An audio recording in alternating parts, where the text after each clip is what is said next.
Oi pessoal, tudo bem? Eu sou a Amanda Loretti, sou ginecologista e obstetra e hoje a gente vai falar sobre um tema que é muito importante, mas ainda é um grande tabu, que é a primeira vez, ou virgindade. Historicamente, a perda da virgindade, ou a primeira vez, é considerada a primeira vez que uma pessoa tem uma relação sexual com outra pessoa. Mas daí vem uma pergunta: o que é relação sexual? Que tipo de atividade sexual que a sociedade, ou os médicos, ou você considera que é uma relação sexual que faz a pessoa perder a virgindade? Ou seja, que é considerado realmente sexo. E daí tem sim muita coisa para conversar sobre isso. Porque historicamente é considerado, uma relação sexual, no caso de uma mulher, a penetração vaginal. E por muitos anos, e ainda hoje em muitos lugares e para muitas pessoas, é considerado que a menina ou a mulher ela vai perder a virgindade quando ela tiver a primeira relação sexual em que ocorra uma penetração vaginal. E daí existe toda essa relação com o ímen, que é uma pelinha, na entrada da vagina, e com aquela questão de sangramento na primeira relação sexual.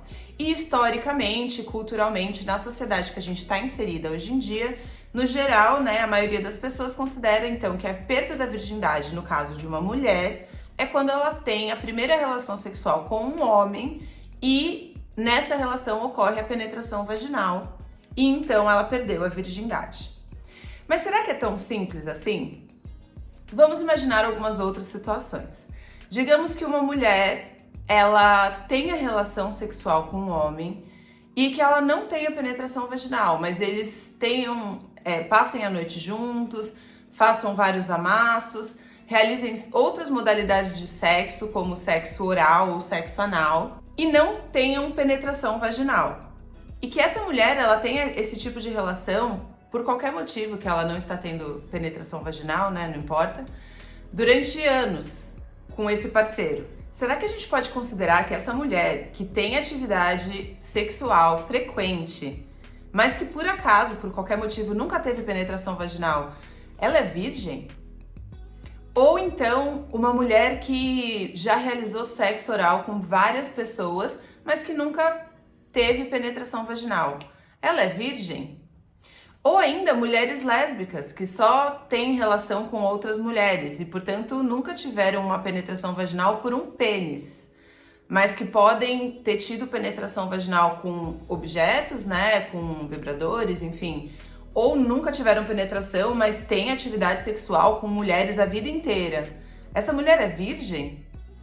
Então, eu queria fazer esse vídeo para discutir um pouquinho com vocês, mostrar alguns outros pensamentos sobre esse assunto, e depois vocês podem me falar nos comentários aqui o que vocês acham sobre essa questão, porque é uma questão muito mais complexa do que, se você transou com um homem e teve penetração vaginal, então você é virgem. Você não é mais virgem. Mas se você não fez essa modalidade de sexo, então você é virgem. Enfim, tem muita coisa pra gente discutir sobre isso. O que vocês acham? E apesar de eu estar propondo esse pensamento diferente, a gente ampliar um pouquinho o que é considerado atividade sexual, que são coisas que eu já disse em vídeos anteriores, eu vou explicar um pouco, não tem como falar de virgindade sem também falar sobre ímen. Então eu vou explicar um pouquinho para vocês o que é o ímen e se ele rompe, se não rompe, o que é mito e o que é verdade em relação à primeira penetração vaginal aí. Falando especificamente sobre essa modalidade de sexo agora. O ímen, ele é uma pelinha que está na entrada da vagina. Essa pelinha, ela pode ou não ser vascularizada, ou seja, pode ter pequenos vasos sanguíneos ali. E o ímen, ele é diferente de uma mulher para outra. Então, mulheres que nunca tiveram nenhum tipo de penetração vaginal, elas não têm exatamente o mesmo ímen. E é por isso que a primeira vez da penetração vaginal varia de mulher para mulher nos quesitos dor, sangramento, dificuldade e assim por diante, porque esse ímen, ele pode ter características diversas de mulher para mulher. Então essa pelinha que fica na entrada da vagina, ela pode ter diferentes formatos e diferentes orifícios, mas ela tem que ser pérvia, Ela tem que ter um buraquinho ali, que é por onde sai o sangue menstrual.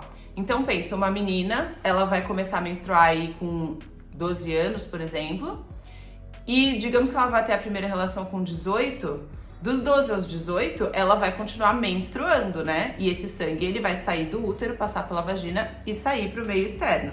Então o ímen, ele tem sim um orifício por onde sai o sangue menstrual. Só que o tamanho e o formato e até a quantidade desses orifícios podem ser diferentes, são diferentes de uma mulher para outra.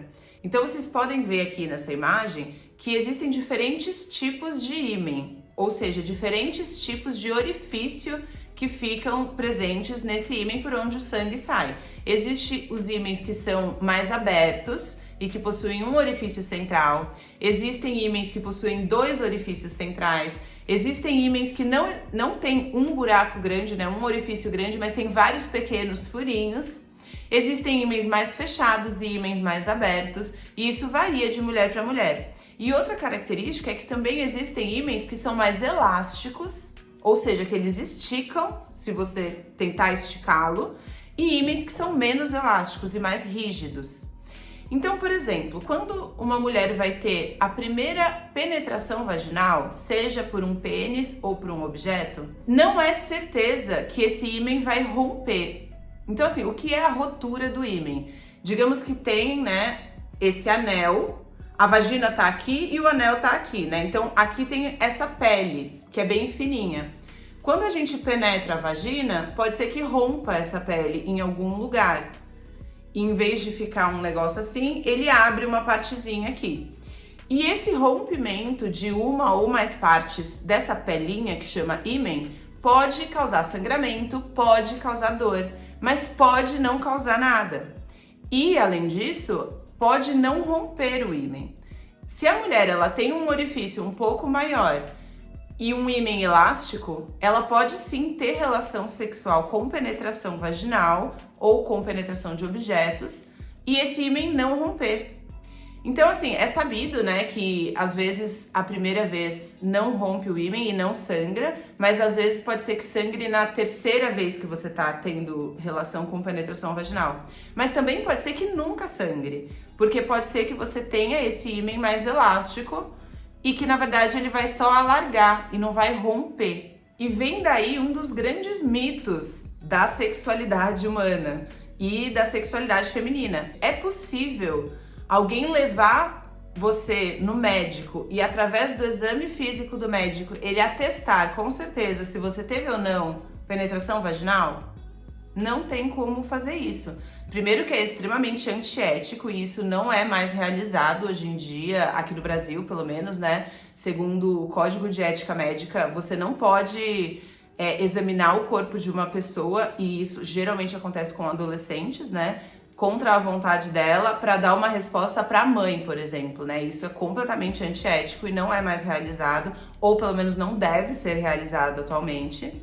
Mas fora isso, não tem como eu olhar uma vulva e uma vagina e afirmar, ela é virgem, né? Ela não teve relações sexuais, porque ela pode ter tido relações sexuais e esse ímen não rompeu.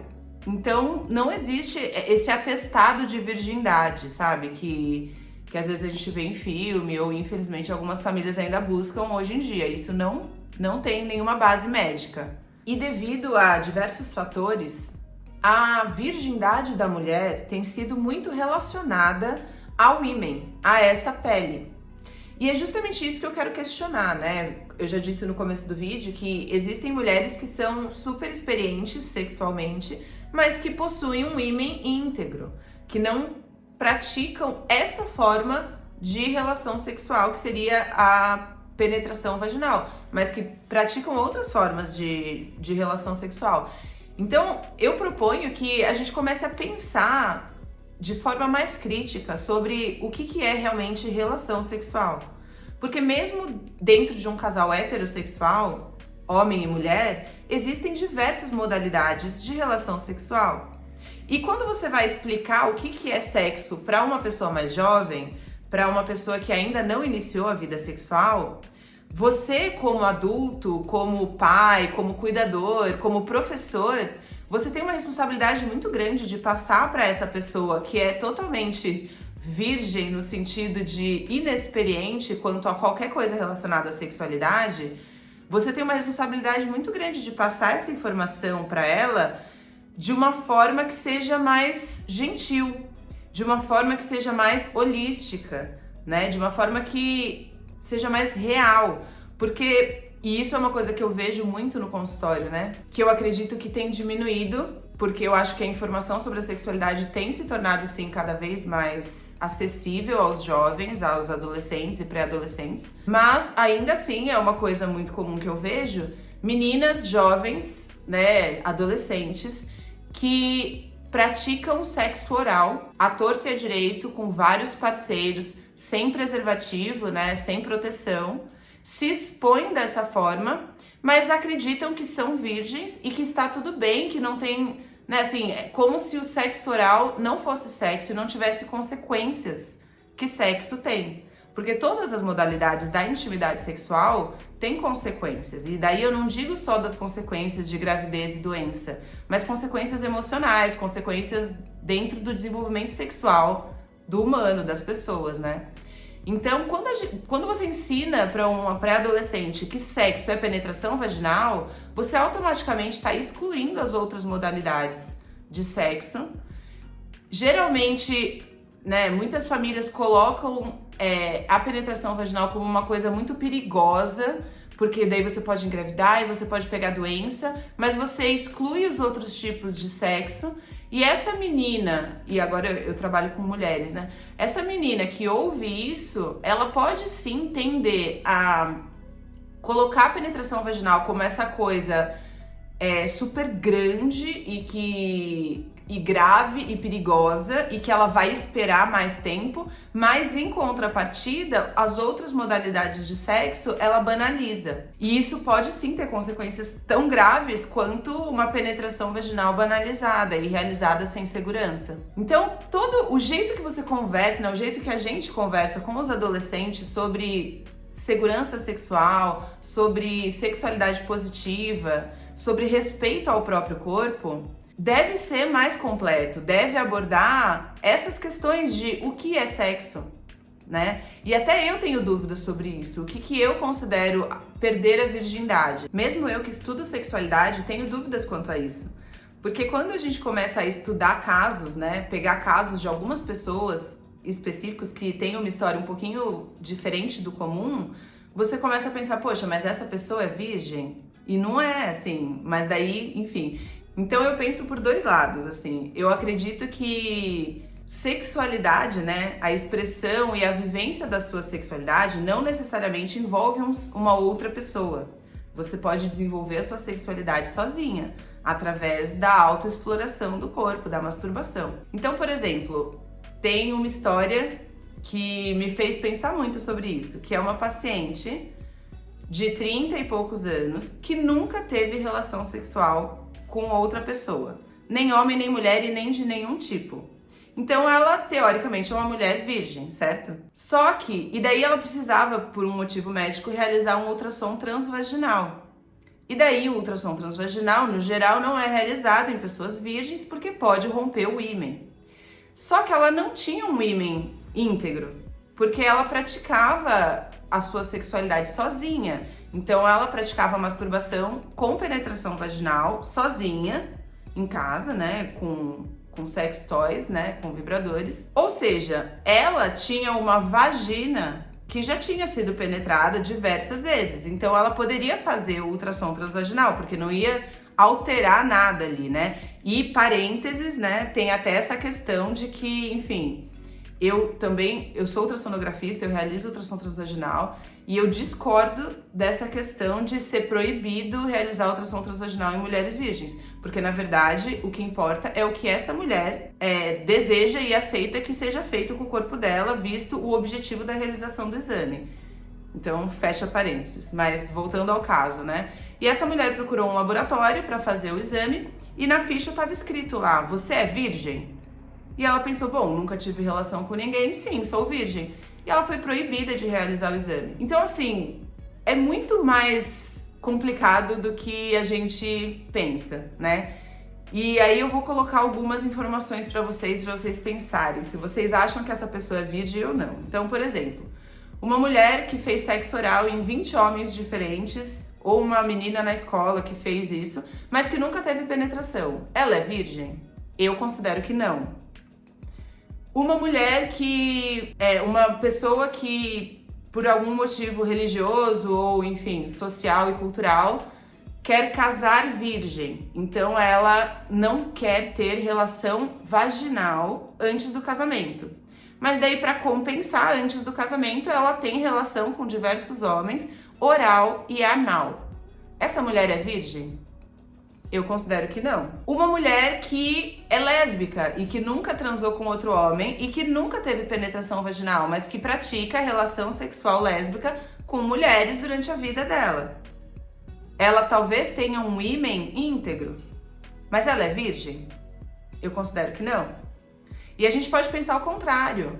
Uma menina de 12 anos que cai, tem uma queda da bicicleta e rompe o ímen por um trauma que não tem nada a ver com sexo, ela tem um ímen já rompido.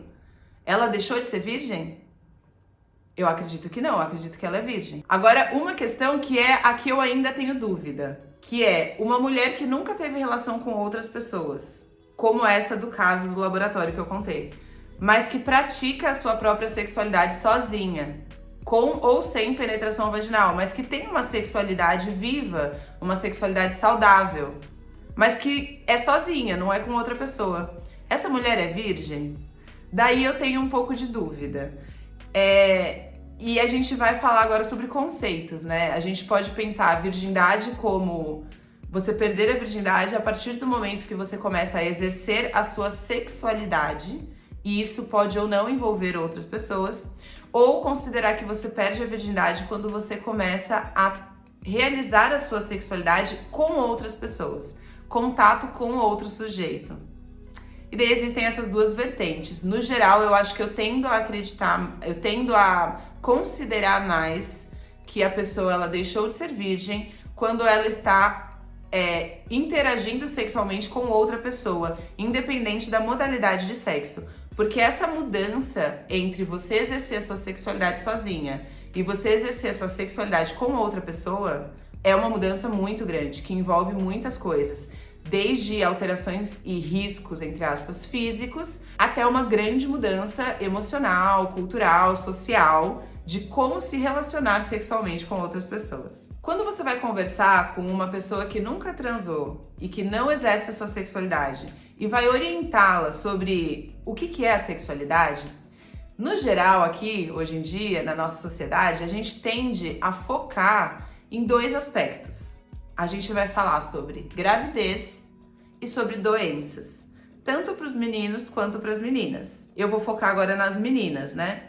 Então você vai falar para sua filha assim, agora que você tá namorando, quando você for pensar em ter a sua primeira relação sexual, você precisa prestar atenção em anticoncepção, você precisa usar camisinha, você precisa ter cuidado para não pegar nenhuma doença e nem para engravidar. Geralmente a conversa é em torno disso.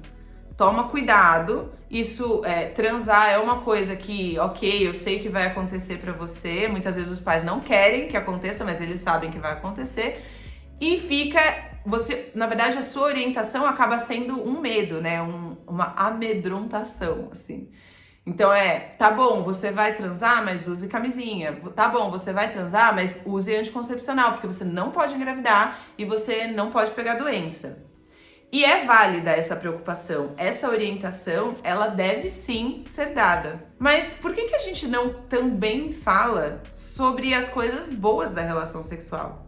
Por que a gente não explica para as meninas sobre prazer? O fato de ter uma menina que vai transar as primeiras vezes da vida dela e infelizmente muitas vezes por muitos anos sem atingir o orgasmo, sem ter prazer nessas relações sexuais, muitas vezes sentindo dor, inclusive, está relacionado com o fato dessa menina nunca ter ouvido falar de como que se goza, como que se atinge o prazer, como que é possível uma mulher com corpo de mulher atingir o orgasmo numa relação sexual. As meninas não sabem isso, porque ninguém explicou isso para elas. E talvez seja muito para você, mãe, pai, cuidador, explicar. Mas ela tem direito a essa explicação. Pensa você, as primeiras vezes que você transou, quanto tempo demorou, se é que você tem orgasmo na sua relação sexual, né? Quanto tempo demorou entre você começar a transar e você começar a ter prazer? É gigantesco esse tempo. Será que precisa ser tanto tempo assim de relação sexual sem prazer? O prazer sexual feminino, ele é muito tabu na nossa sociedade. Apesar da gente hoje em dia falar sobre divórcio, sobre sexo antes do casamento, sobre relacionamento aberto, a gente ainda tem muita dificuldade de falar sobre orgasmo feminino, sobre como as mulheres conseguem ter prazer na relação. E na adolescência, no começo da vida sexual, isso é mais tabu ainda. Então, enfim, eu proponho aí para os cuidadores e pais pensarem nisso, né? De que a educação sexual que você vai dar para um jovem deve envolver a parte de segurança no sexo, que é gravidez, doenças, responsabilidade afetiva, mas também deve envolver o prazer, porque nós somos humanos e nós transamos por prazer, a gente não transa para reprodução. Então você tem essa menina jovem que namora, que vai começar a transar justamente não para engravidar e por prazer, mas você não orienta nada a ela sobre a como chegar nesse prazer. E muitas vezes você não orienta porque você também não sabe chegar nesse prazer, né? Porque a sociedade toda tem questões seríssimas com sexualidade e com prazer feminino. Então, muitas vezes, os cuidadores, as mães, elas não explicam porque nem elas sabem. E daí, se você não sabe, então vá buscar ajuda, pra você, inclusive, né? Vamos sair desse clubinho do... Ai, não pode falar sobre isso. Não pode falar sobre isso e vamos viver o resto da vida sem gozar, sabe? Sem ter prazer. Vamos discutir isso com todo mundo, vamos discutir isso entre nós. Discuta isso com o seu médico, discuta isso com a sua ginecologista, com o seu psicólogo. Porque isso é um assunto muito importante. A sexualidade bem vivida, né? A sexualidade bem resolvida é um dos pilares da qualidade de vida. Tem um vídeo aqui no canal sobre isso, inclusive vou deixar aqui no card. E agora, no finalzinho do vídeo, eu queria falar alguns mitos sobre a primeira vez, e daí falando especificamente sobre penetração vaginal. Agora eu me dirijo às jovens, às meninas jovens que estão tendo aí as primeiras relações ou nunca tiveram relação e vão, né, estão pesquisando sobre isso. E vamos a alguns mitos e possíveis mitos, verdades. Será que é mito ou que é verdade? A primeira vez dói. Isso é um mito. Mais ou menos, na verdade. Porque a dor da primeira vez, ela pode ou não acontecer. E ela é diretamente relacionada com o quão segura e o quão relaxada essa menina ou essa mulher está. A dor da primeira vez, ela não é uma coisa física. Do tipo, tem uma coisa fechada, a vagina fechada e o pênis vai abrir a vagina. Não é assim. A vagina é um órgão muscular que é elástico, né? Ele abre e fecha, se você pôr o dedo, não é pra doer. Agora, como todo músculo, se essa vagina ela tá bem apertada, porque a pessoa tá super tensa, com medo, daí sim pode ter uma certa dificuldade do pênis entrar. E é claro que varia de pessoa para pessoa, qual é o tônus muscular dessa vagina, né? Se essa pessoa tem um ímen muito fechadinho e grosso, pode ser que ela tenha uma dor que... São duas dores diferentes possíveis, né? A dor do ímen é uma dor que parece um cortezinho. É uma dor aguda, assim, meio de ardor. A dor da penetração vaginal, de quando a pessoa tá tensa, é uma dor muscular, assim, na vagina. É uma dor mais espalhada, né? Não é que nem um corte que você fala, tá doendo aqui. Então, pode doer? Pode. Pode não doer? Também pode. Né? Não é obrigatório doer. E coisas que a gente pode fazer para que não doa, né? Para melhorar essa dor. Ou para evitar essa dor, né? Melhor ainda. Primeira coisa, então, o relaxamento. Se você vai transar e você tá morrendo de medo, e você tá toda tensa, e você tá num lugar que qualquer pessoa pode entrar a qualquer momento, como coisas que eu ouço no consultório, assim, banheiro da escola, quarto escondido com a mãe no quarto do lado, sabe? São ambientes que, obviamente, a pessoa vai estar tensa porque ela tá com medo de alguém entrar, porque ela tá com medo de ser pega, né, por alguém, porque não pode, enfim. Então, se você estiver num ambiente assim, a chance de doer é maior. Se você estiver num lugar tranquilo, que você sabe que ninguém vai entrar, se você estiver na sua cabeça tranquila do que o que você tá fazendo, que não tem nada errado com o que você tá fazendo, que tá tudo certo, e que você esteja relaxada, que você esteja com um parceiro, e agora a gente tá falando de penetração vaginal, né? Um parceiro que seja gentil, que esteja te reafirmando que se doer ele vai parar, que vá devagarzinho, a chance de você ter dor é menor. Então, relaxamento é a primeira e principal fator que você pode controlar para que não doa a primeira vez. Segunda coisa, lubrificante. Então, lubrificantes são aqueles gels ou óleos para que deslize melhor, né? No geral, as pessoas conhecem lubrificante meio que como uma coisa que mulheres que não têm lubrificação natural usam. Mas isso é também um mito, né? Lubrificante melhora qualquer relação sexual. Qualquer relação sexual fica mais gostosa com lubrificante, seja no começo, no meio ou no final da vida sexual. Então, para as primeiras vezes, usar muito lubrificante é um grande auxílio para diminuir a chance de você ter dor, porque isso diminui o atrito. Lembrando sempre que quem usa camisinha, e daí eu espero que todo mundo que vai ter a primeira relação sexual esteja sim usando camisinha, que você tem que usar lubrificantes à base de água, como o KY e esses que vendem em farmácia. Os óleos, tipo óleo de coco, que é um lubrificante muito bom, ele prejudica a camisinha. Então, quem tá usando camisinha não deve usar lubrificantes à base de óleo. Então, primeira coisa, relaxamento. Segunda coisa, lubrificante. E terceira coisa é o conhecimento do seu próprio corpo. Então, assim, se você nunca se olhou, nunca se tocou, não sabe o que é gostoso e o que não é, a chance de você ter prazer, de você não ter dor, de você estar tranquila na primeira relação sexual é menor. Então, se você é uma menina ou uma mulher que nunca teve relação, que está pensando em ter relação, faça o exercício do espelho, no mínimo, que é você pegar um espelhinho, pelada, olhar a sua vulva, tocar a sua vulva, pode colocar o dedo na vagina, colocar o dedo na vagina não rompe ímen, colocar OB não rompe ímen. Então, se explore. Se você não sabe o que dá prazer pra você, isso pra qualquer mulher, né? Também na primeira vez, mas pro resto da vida. Se você não sabe o que dá prazer pra você, se você não consegue te dar prazer, a chance de você ter prazer com o seu parceiro é muito menor. Tanto o prazer no geral, quanto atingir o orgasmo. Segundo mito, a primeira vez sangra. Bom, eu já falei sobre isso, é um mito. Pode sangrar e pode não sangrar. Pode ser que sangre na quinta vez e pode ser que nunca sangre.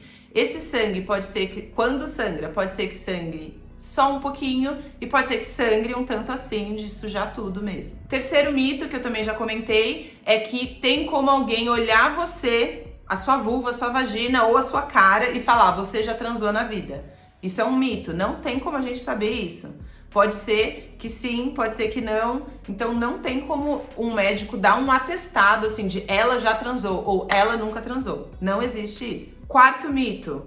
Meninas, quanto mais transam, mais larga a vagina fica ou a vagina se modifica de alguma forma. Mito também. A vagina, como eu já disse, é um órgão elástico e se você transa muito pouco com vários parceiros, com um parceiro com um pênis muito grande ou com um pênis muito pequeno, isso não alarga a sua vagina. Então essa história de que meninas que transam menos têm vaginas mais apertadas também é um mito. Bom, espero que eu tenha ajudado vocês. Eu trouxe várias perguntas, talvez mais do que respostas, mas o que eu queria era realmente atiçar esses pensamentos em vocês, porque às vezes a gente tem crenças, né, que a gente fala assim, é isso, mas na verdade você nunca parou para pensar na complexidade de tal assunto. Então eu convido vocês a pensarem o que vocês acreditam que é perder a virgindade, né? Pensando em tudo isso que eu falei durante o vídeo. Se vocês quiserem deixar aqui no comentário a opinião de vocês, eu vou adorar ouvir e a gente pode continuar discutindo. Me sigam lá no Instagram, @doutoramandaloretti, porque eu sempre estou discutindo esse tipo de tema por lá. E é isso, se tiverem qualquer dúvida também ou questionamento, enfim, podem deixar aqui no comentário. E até o próximo vídeo.